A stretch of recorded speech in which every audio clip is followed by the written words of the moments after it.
প্রথম গাজীপুর প্রায় 4,000 পিস বাচ্চা যে ভাইজান নিবে আসছে আমাদের সাথে বিগত 3-4 দিন আগে কথা। সে বললো যে আমার 4,000 পিস বাচ্চা লাগে, আমার বড় একটা সেট আছে, আমি নতুন ভাবে দেশি মুরগি পালন করতে চাই। আর বলছে যে এতগুলা বাচ্চা একসাথে পাওয়া সম্ভব কি? এতগুলা না, যদি বলেন যে 10,000 পিস লাগবে, 10,000 পিস বাচ্চা আমাদের পক্ষে দেওয়া সম্ভব। দেখছেন বাচ্চা কোয়ালিটি, দেখছেন একদম মসমতা। হ্যাঁ, বাচ্চা কোয়ালিটি দেন সেই একদম সেই বাচ্চা, এরকম কোয়ালিটি ফুল বুঝুন। বাচ্চা আমাদের 2-10,000 পিস বাচ্চা লাগবে, কম কেন লাগবে?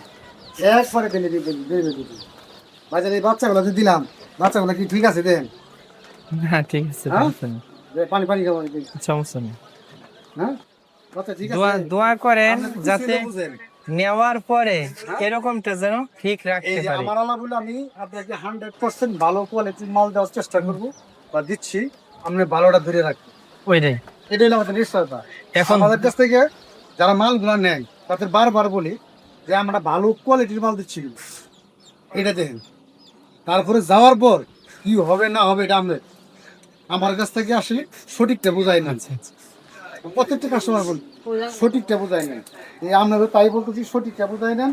তারপরে কিভাবে ধরে রাখবেন আমি চেষ্টা করবো যেন সঠিকভাবে ধরে রাখেন, এটা পরামর্শ দেওয়ার চেষ্টা করি। দোয়া তারপর করেন। আপনারা আর পছন্দ যখন করবেন। ফোন টোন দিব কোনো প্রয়োজনে অপ্রয়োজনে এই জিনিসটাকে তবে বিরক্ত বিষয়- না ভাইবা, তবে বিষয় হলো কি, সহযোগিতা।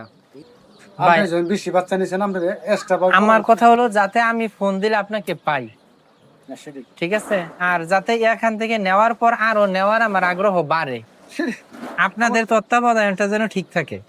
অবশ্যই এই নিচের ঘুড়িগুলো হচ্ছে সব দেখাই দে, বাইজান আছে দেখাই দে, বলবো আবার পরে যেন কয়না করলে নিচের ঘুড়ি দেখি নেই। না না হ্যাঁ এ ভাই এটা করে তো হ্যাঁ না নষ্ট না, ওটা জিনিস নিছে না, এটা দেখি বলতাছি ভালো জিনিস দিলাম কিনা, এটা দেওয়ার দায়িত্ব তো এবার।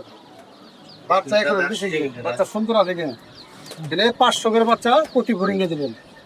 ঠিক আছে, কথা বুঝতে পারছেন? বুঝছি। বেশি বাচ্চা দেওয়া যাবে না, আরো কম দিলে ভালো হতো।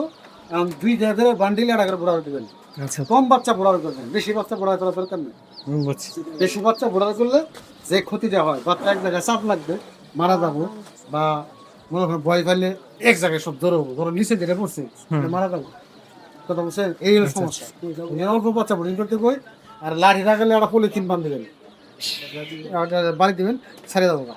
অর্থাৎ একসাথে হতে দেওয়া যাবে এই না। বাচ্চাটা একসাথে যতক্ষণ থাকবো ততক্ষণ একটা টেম্পারেচার ওর গায়ের টেম্পারেচার দেখে আমি যাবো। অর্থাৎ পাতলা সরায় মাঝখানে রাখা লাঠি নিয়ে গেলেন, এই বুড়া লাভারে দিলেন, এই বুড়া লাভারে দিলেন, আর দৌড় ঠর পড়লো, মাঝখানে যে গরম ভাব আটকে ছিল বার হয়ে গেল। এই রে আর কি ছিল। আর তাহলে চতুর সাইডের পর্দা সবসময় উঠানো সব থাকবে, তুলে দেন, সব তুলে দেন, দরকার নাই। অর্থাৎ পর্দা আটকে নিচে ফালানো যাবে না না। না না না পরে তুলে দেন। রাত্রিবেলায় হয়তো যদি মনে হয় যে রাত্রিবেলা নামাইতে পারবো তো নামাইতেন। অর্থাৎ ঠান্ডা বা বৃষ্টি শরীরে, আমার শরীরে যদি মনে ঢাকার হয় শহরে এরকম তো